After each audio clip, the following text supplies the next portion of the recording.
On today's episode of Real Housewives of the Tudors, watch a party boy's journey to fame through the eyes of his 6 wives over almost 40 years, with the ultimate goal of having a male heir and being his own boss.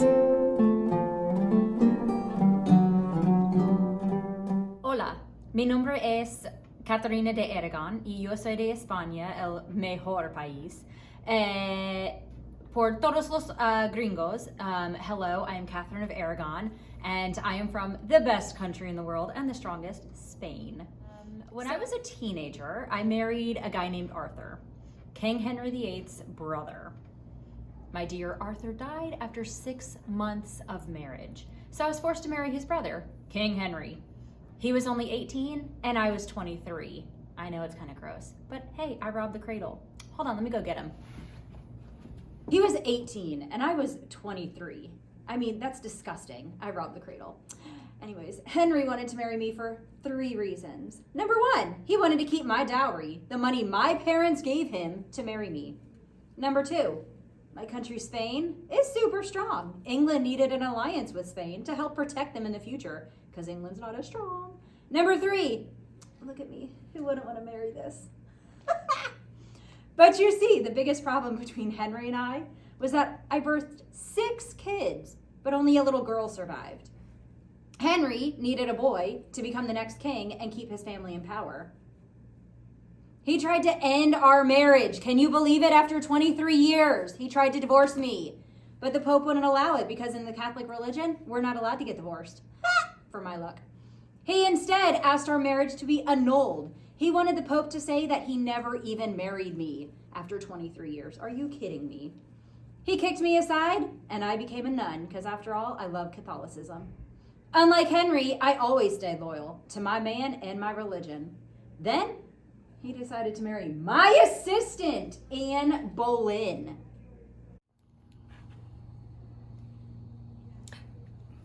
Oh, hello there. I'm Anne Boleyn. I'm honestly the biggest love of Henry's life, in my opinion, because he left the church for me.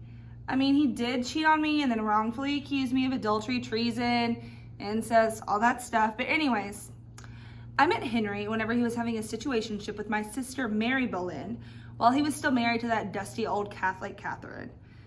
And I was supposed to be serving her as a lady in waiting, but really, I was waiting for something else. Henry instantly fell in love with me because of my wit, my education, my intelligence, just my outgoing personality, and my looks. But I didn't want to be just another one of his mistresses. So I refused to get that close to him unless we were going to actually be married. I knew I could give him the son he wanted, so I kept telling him to divorce Catherine for me. Also, I happen to be a huge fan of the Protestant Reformation. Like, I believe that the Catholic Church is kind of corrupt and that the Pope and Church shouldn't be telling us what all to do, especially kings.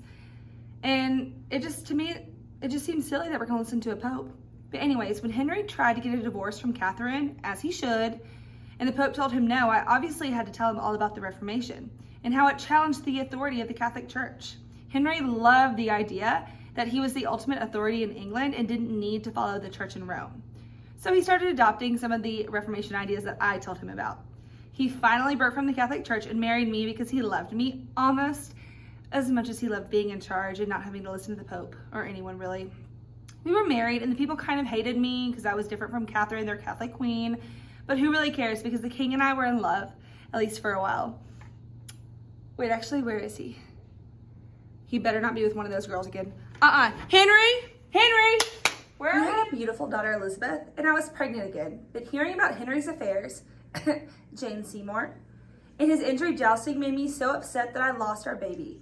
He then started to think I was a little too outspoken and got all manipulative and gaslit me, and then had me unfairly and wrongly accused of adultery, treason, incest, witchcraft, which honestly back then, anyone who ever stood up to a man would be considered a witch. And I was beheaded. And he had our daughter declared a bastard. But he did love me so much that he hired a professional executioner from France to come give me a private and quick death. I'm Jane Seymour. I first met Hank when I was the assistant to Catherine of Aragon and Anne Boleyn. I tried to play hard to get, but I wanted Henry to work for me, and when he met me, he fell madly in love. We married 11 days after Anne Boleyn's head rolled on the floor. I was the only wife he ever truly loved. 1 year later, I gave him what he wanted the most, a male heir. Little Eddie VI would have everything his father wanted for him. It made him so happy. He would be educated and live a life just like a little king.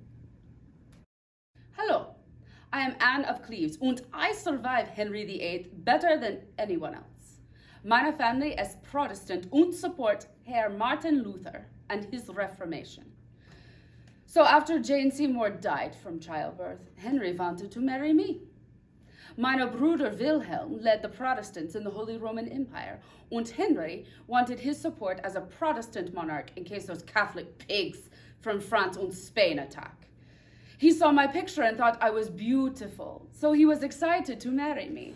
But when he saw me, he said that I had lied. He said I was, was ist catfish? Yeah, catfish, yeah. He said I catfished him. He said I was too ugly to be married. And after 6 months, he kicked me out. We were divorced and my life began. I was able to live freely in England and I had my own money and power, unlike every other woman of the time. I spent my days hunting and doing whatever I wanted. King Henry VIII gave me the rank higher than any woman in England other than his wife and daughter. I live longer than all of Henry's other wives. I guess it's true, single women live longer than married women. I support the future Protestant Queen Elizabeth, not that Catholic fake Queen Mary. Hey everyone, I'm Catherine Howard, and if you think I'm a little bit young, it's because I am. Hindsight is always 20/20. That's my motto. By the time I met Henry VIII, he had already been married 4 times. I should have known though. But anyways, that didn't stop my fun before I got married. Remember Anne Boleyn and her fate? Yeah, she was my cousin. He was obsessed with our family. He was also 30 years older than me. Gross. I was only 17. Is it any wonder why I cheated? Have you seen this old fat man?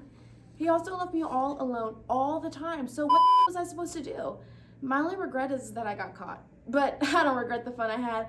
Thomas Culpepper, my cousin, was my real love, and I'll never get over him. I love you, baby. Hey guys, Catherine Parr here. So before I met Henry, I had already been married twice before, so I knew that this marriage was probably gonna be like maybe easy, maybe hard, not really sure. But I was also 30 years old and much older than his previous wife, so I knew what I was doing. I formed a very close relationship with Henry's 3 children, and I also educated Edward and Elizabeth, so they know everything from me. I also am the only wife to outlive Henry because, you know, he wasn't gonna make it very much longer. With his gross leg, I had to change his bandages all the time, and I was his nurse. Hi, I'm Elizabeth. This is Henry, he's my dad. When he died in 1547, my life changed in a big way. Henry's my dad, but Anne Boleyn is my mom. You're doing amazing, sweetie. Thanks, Mom. My little brother Edward ruled for a minute, but he got sick and he died. Edward was a Protestant and he really wanted to make sure that England stayed Protestant. So he put Lady Jane Grey in charge, but she didn't last very long. They executed her in only 9 days. Then my big sister Mary ruled. She was Catholic like her mom, but she wasn't very nice. What'd you say about my daughter? She wasn't, like, at all. She threw me in jail. You might know her as... You deserved it. It was cold there. You might know her as Bloody Mary because she killed everybody who disagreed with her. Whatever you do, don't talk about my big sister in front of a mirror, if you know what I mean. She threw me in jail when I was a teenager, and that made it really tough to love her. But when she finally died, I became queen. Everybody wanted to know right away what I was going to do about religion. Tough choice. Catholic, like my dad's ex-wife and my mean sister, or Protestant, like my mom and dad. So I became the greatest Protestant queen of all time. They wanted me to pick a husband right away, but I decided to dedicate my life to England and never marry. I would share my power with no man. They named the brand new state of Virginia after me. I ruled for 45 years, and my reign was a golden age of expansion and peace and the arts. Well, King Henry VIII, part of the Tudor dynasty, kept moving through wife after wife and had 2 killed. He also is known for being an important part of the Protestant Reformation. He broke away from the Catholic Church and started the Church of England. His youngest daughter, Elizabeth, carried on his Protestant legacy, forming the Anglican Church. The Anglican Church is part of Christianity, but is separate from the Catholic Church. Many of the beliefs are the same, especially regarding Jesus Christ in the Bible, but the Anglican Church does not believe in the Pope, and they have some other different practices. For a total frat boy like Henry, this gives him more power